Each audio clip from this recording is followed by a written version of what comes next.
Welcome back sa ating channel. Naging mainit nga na usapin di umano sa mundo ng social media. Tila nagpapresko na naman itong si General Katapang at talagang nakuha niya nga ang taktika ni Rimulya sa paglilinis ng kanilang pangalan. Dito nga natin makikita mga kaibigan na kunyaring araw ay talagang binabagbag ang mga kubo sa Bilibid. Dito nga natin makikita mga kaibigan, nangyaring ito. Paano nga ba sila nakakatayo ng mga kubol mismo sa Bucor Bilibid na ngayon nga ay talagang pinapalinis daw di umano ni General Katapang. Makikita natin sa tagal ng panahon ay talagang pinabayaan nga nila ito at talagang alam nila na may kubol sa loob ngunit hindi nga nila ito pinepekialaman. Ngayon nga na nabisto na sa mainstream media at sa social media ay talagang nagmamalinis itong si Katapang at si Rimulya na ito. Dito nga natin makikita mga kaibigan na talagang tahimik nga si Rimulya sa kaso ni General Katapang sa Bucor Bilibid. Hindi gaya noon na puro na lang paninisik ang ginagawa kay DJ Bandag. Ngayon nga mga kaibigan ay talagang sinisisi ang mga kalapate. Ang mga kalapate daw ang ginagamit nila para maka-import ng mga pinagbabawal na gamot sa loob mismo ng Bucor Bilibid. Ito nga ang banat ni Katapang na talagang ginagamit ang mga kalapate para makakuha ng mga pulburon sa labas. Well mga kaibigan, alam naman pala ni Katapang kung sakasakali na ginagamit ang kalapate. Ngunit bakit wala itong aksyon? Ngayon nga ay talagang bistado ang kanilang mga galawan at hindi na talaga papakawalan ito. Well mga kaibigan, para nga sa karagdagang impormasyon, panoorin nga natin ang buong video. At kung bago ka pa lamang sa aking channel, huwag kalimutan i-click ang subscribe button at notification bell para lagi kang updated sa ating mga bagong video. At para sa sulit viewers natin dyan, maraming salamat sa walang sawang pagsuporta. Para ikalat ang mga kulungan sa labas ng Metro Manila tulad ng Palawan, Mindoro at Davao. Lain ang hakbang na gawing mas kapaki-pakinabang ang mga persons deprived of liberty lalo na sa pagkakaroon ng food security. Narito ang ulat. Bubuwagin na ng Bureau of Corrections ang New Bilibid Prison at Yan, ito na. Yung Bucor dyan sa Muntinlupa ay sinisimulan ng buwagin at ilipat na sa kung saang-saang lugar. Ayan.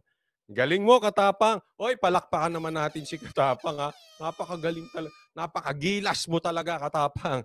Oh.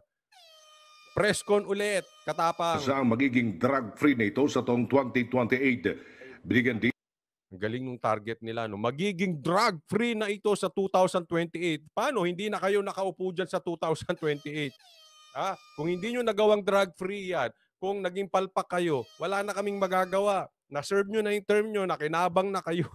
Tapos na kayo. Panigurado, 2028, wala na kayo sa Bucor. ni Bucor Chief Gregorio Katapang na hindi praktikal pa ang pagkakaroon ng New Bilibid sa Metro Manila.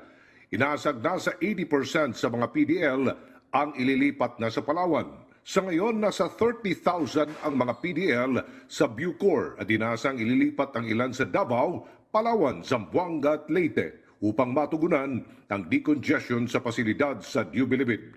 Ay kay General Katapang isinasaayos na rin ang Mindoro kung saan planong mailipat ang mga may kaso na kaugnay sa droga.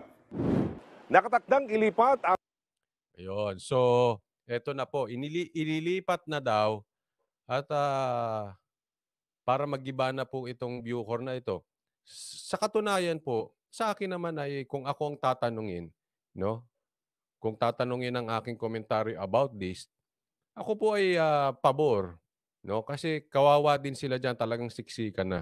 At nakita ko po yung Iwahig dahil sabi ko nga sa inyo, open po sa tourist 'yon. Nakailang punta po ako sa Palawan, maraming beses na po at tuwing tayo may at pupunta roon at dahil sa aking trabaho sa banda po, isinasama ko po yung 'pag may bago kaming miyembro, sinasama at pinapakita ko doon. Napakaganda po doon sa Iwahig, napakaganda ng hangin kumpara diyan sa Bucor diyan sa Muntinlupa.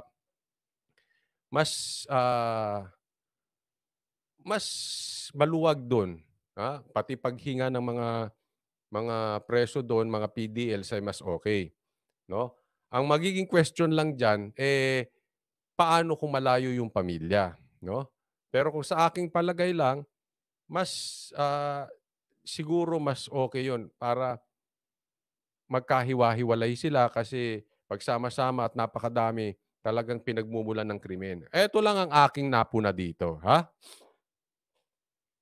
Muli pong nagpakitang gilas yung inyong DG o yung acting DG diyan na si Katapang ay nagpakitang gilas. Pa-presscon siya ulit. Maalala nyo, again, here we are again sa pattern. Ha? Ako po ay hindi nagbibintang sa tao. I always look at the pattern. Kasi ganyan po ang tao eh. Paulit-ulit niyang ginagawa ang isang bagay. Okay, naalala nyo nung dating hearing. Hearing ata ito sa Kongreso, nagkaroon ng pag-iimbestiga patungkol dito sa Bucor, dito kay Kataroha, yung nakatakas na bilibid. Kinabukasan, may presscon si Katapang. Ano yung presscon niya? Ginigiba na yung mga kubol. Ngayon, kahapon lang, nagkaroon ng Senate hearing ulit at iniimbestigahan ulit ito si Kataroha at humihingi na naman ng budget itong si Katapang at usual, nagturo na naman siya. This time, ang tinuro naman niya mga kalapate. Again, after a day, eto na naman siya. Another presscon. Another pakitang gilas sa media. Ha? Hindi po ako nagsisinungaling. Kayo po ang pumatunay kung ako ay nagsasabi ng totoo. After a day, laging may pattern. Maglalabas siya sa presscon. Nagaya na ata sa boss niyang si Boying Rimulya. Laging laging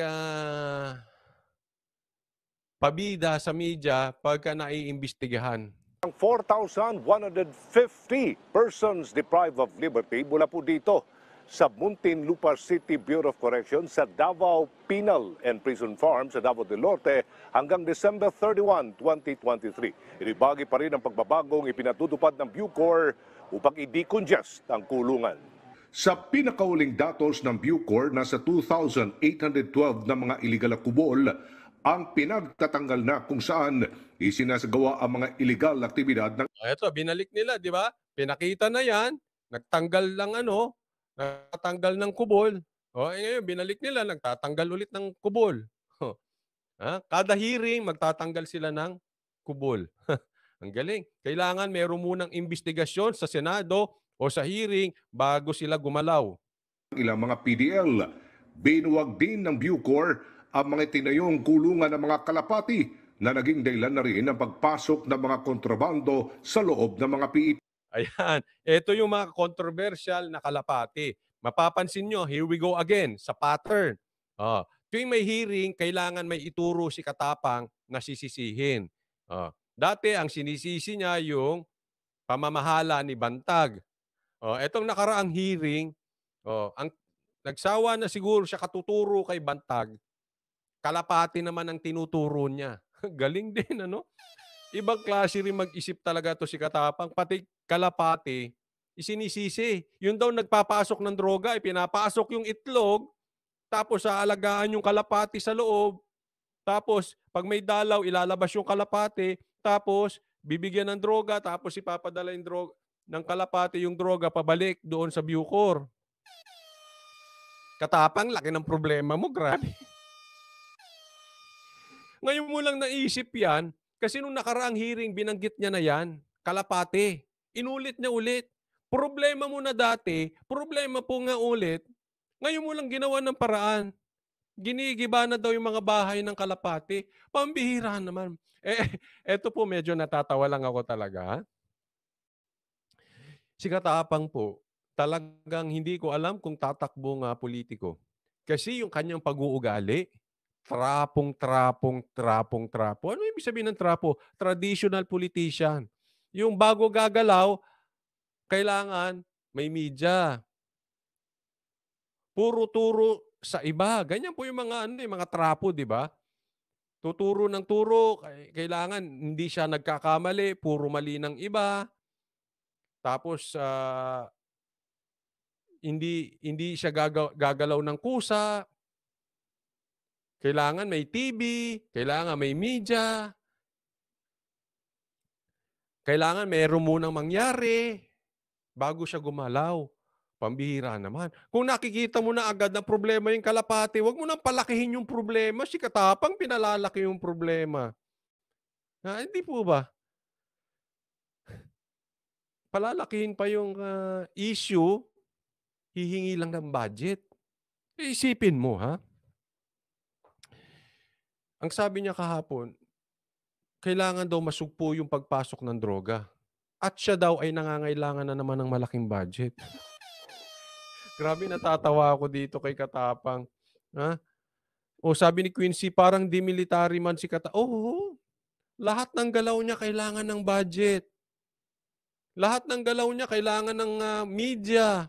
Oh, nagpatawag pa yan. Ala ka naman biglang pumasok dyan yung media. Definitely pinatawag niya yan. O kunan ninyo, ha? Gigibain namin yung mga kubol. O gigibain namin yung mga bahay ng kalapati. Pambihira, Papa. Aalisin mo lang, gigibain mo lang yung mga bahay ng kalapati at ipagkukulong mo yung mga mag-aalaga ng kalapati dyan at parusahan mo ulit, ikulong mo ulit. Tapos ang problema, pinapalaki mo, kailangan dagdag budget, susupuin mo lang yung kalapati. Ito naman si Katapang, parang yung mga marites na kakilala ko. Ano yun? Coach Oli, naipasok pa yun. Yung kailangan palakihin yung issue. Ang liit-liit naman ng issue. Hindi na lang gawa ng paraan, manahimik, and then move on. Para kang marang marites na yung mga walang mga magawa sa buhay na kailangan lahat ng bagay pinapalaki para lang maging belong.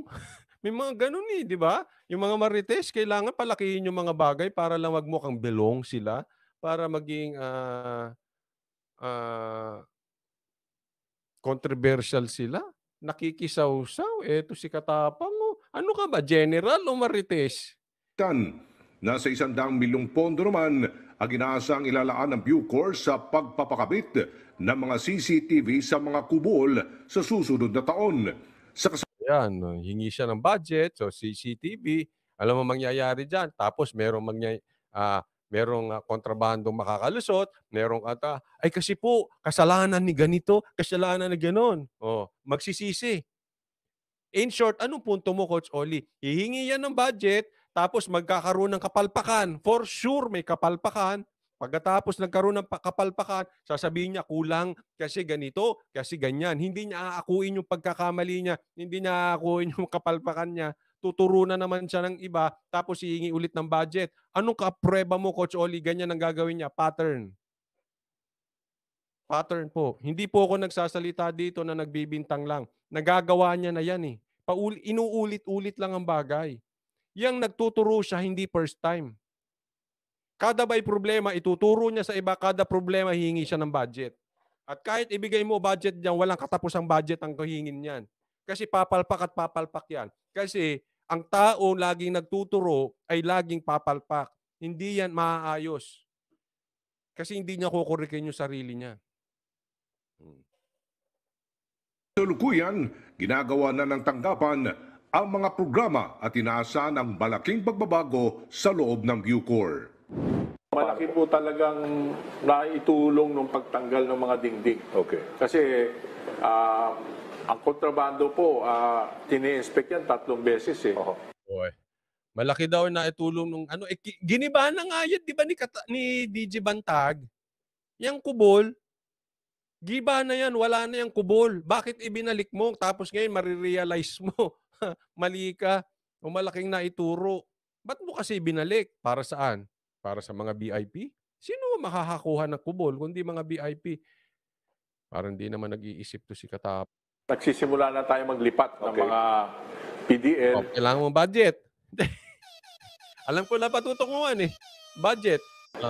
Last 2 months ago, naglipat ako ng 500 na... Galing. Naglipat daw siya. Laging ako yan. Ako. Oh. Ako, naglipat ka. Oh, ano ka? male PDL sa Palawan together with 50 na CIW o Correctional Institute for Women, mga babae.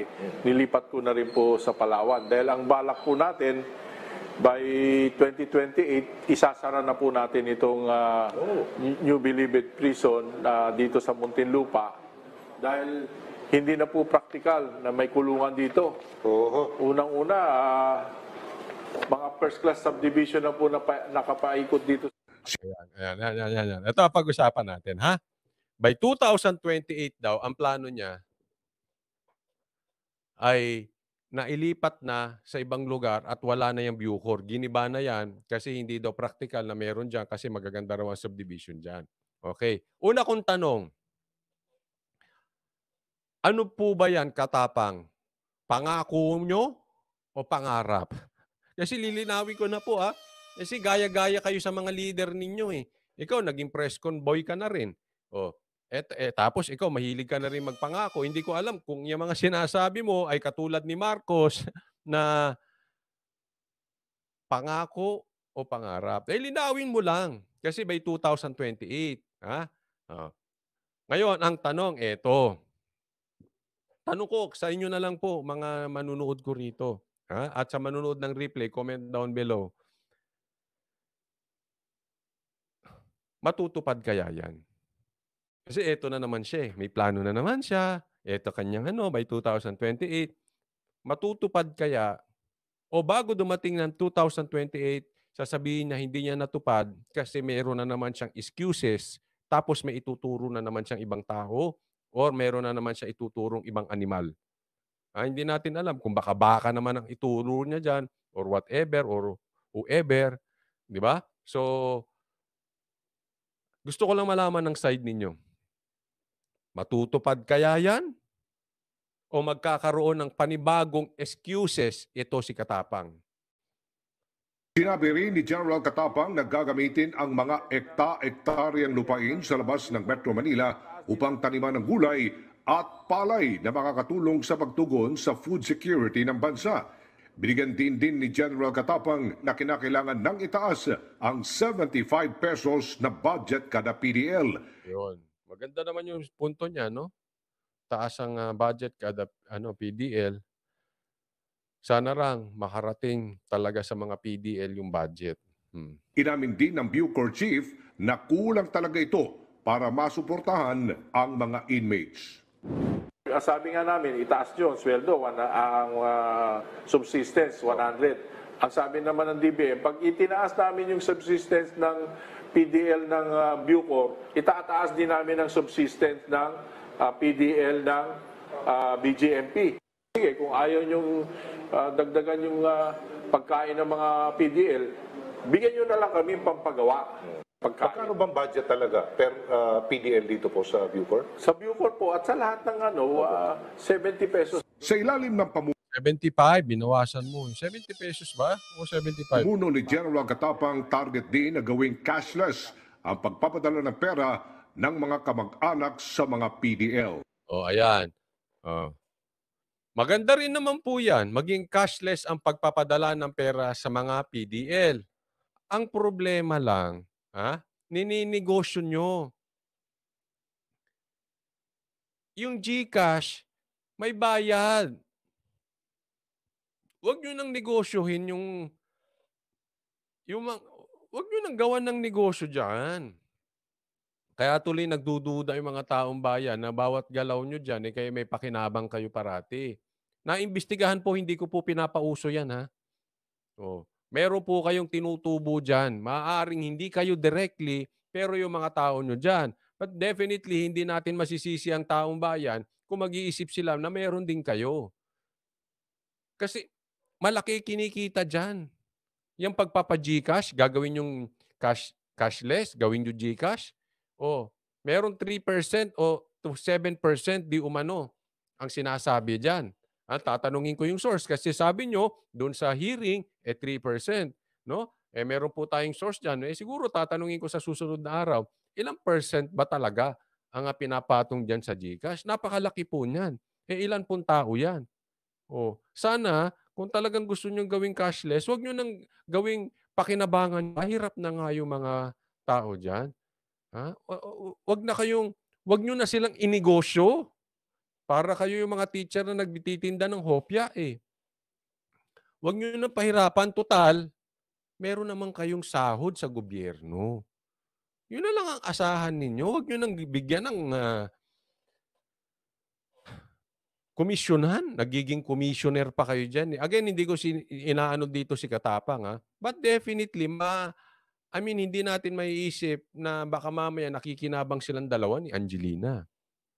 Na considering si Angelina daw di umano ay nakabalik na rin daw diyan.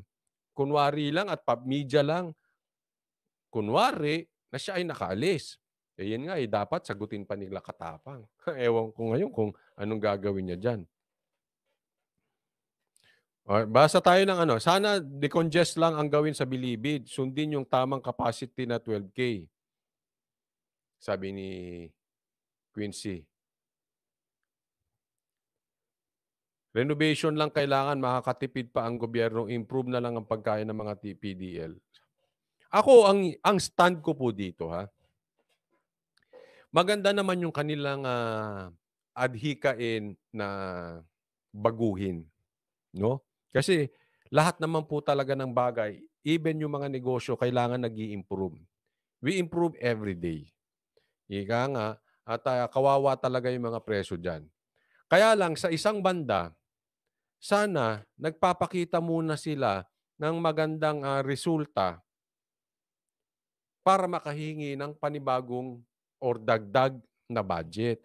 Hindi yung may kapalpakan kayo, may nakakapasok na droga, kaya hihingi kayo ng dagdag na budget para maiwasan yung pagpasok ng droga. Hindi ganoon. Dapat pinakita ninyo, drug-free na kami, wala nang nakakapasok, hihingi kami ng panibagong budget, dagdag na budget, nang sa ganoon magtuloy-tuloy yung aming magandang ginagawa. Hindi yung palpak na kayo, humihingi pa kayo ng dagdag na budget, ganyan po eh. Alam mo, trapong-trapo again. Yung masamang nangyayari sa ahensya, may kapal pa ng muka, may tapang pa ng muka, humingi ng dagdag na budget. O ito nga, may nasermonan si Tulfo, hihingi ng budget, eh, hindi nga naayos yan sa NAIA. Sa NIA.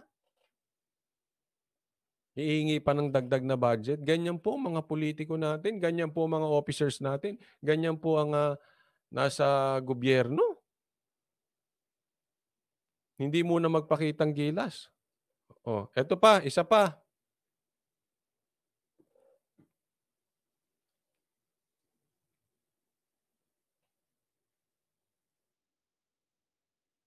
Mga store. Yun nga lang, walang tindang bigas at may kamahalan daw ang sibuyas at kamatis. Nagbabalik si Gary De Leon. Ang galing talaga ni Katapang, no? Pagkatapos muli ng Senate hearing, eto siya, may pa-press con, may ginagawa, di umanong maganda. May pakadiwa pa. Hindi na po uubra yung kadiwa. Useless po yan. Ginagaya mo yung presidente nyong si Marcos na band-aid solution ng alam. Ang kadiwa rolling store ng Department of Agriculture na nasa compound na rin ng Bilibid. Ito ang naisip na solusyon ng Bureau of Correction para tugunan ng problema sa supply ng pagkain ng mga preso. Ayon sa Bucor, hindi lang daw mga PDL ang makikinabang dito kundi pati mga residente at empleyado sa Bucor Reformation Center. Ang PDL pwede Ayan, kukuha ko. Naging palengke, Mr. Palengke na rin to si Katapang. Kunwari kumukuha, may camera eh. Kuha siya ng ano ba yan? Petchay. Kuha siya petchay. Ayan. Kuha ka, camera, kuha ka. Yeah. sila sa IPX umorder nito. Mamimili yung IPX ng request ng mga PDL kung anong pagkain gusto nila. Wala kasi kaming talipapa dito. Para pakinggan, mamimili sa IPX kung anong request ng mga PDL ang nung gusto ng pagkain nila. Parang yung nababasa mo sa libro dati nung panahon natin. Yung they live happily ever after. Ano ba yun? Yung parang sa fairy tale world nyo lang nakikita. Sila ay nabuhay na nagmamahalan. Parang gano'n. Dito nga natin makikita mga kaibigan na talagang ang taktika nga na ginagamit ni Katapang ay talagang manang-mana nga ito kay Rimulya dahil talaga kung may gagawin pa-preskon, talagang nagpapabango ng pangalan at talagang may balak pa yata talagang tumakbo ito sa 2025 election. Dito nga natin makikita mga kaibigan, ang mga gamul na to ay dapat na talagang mag-resign at masibak sa pwesto. Kung kayo ang tatanungin mga kaibigan, ano ang inyong mga opinion, just comment below sa ating comment section at ating pag-uusapan.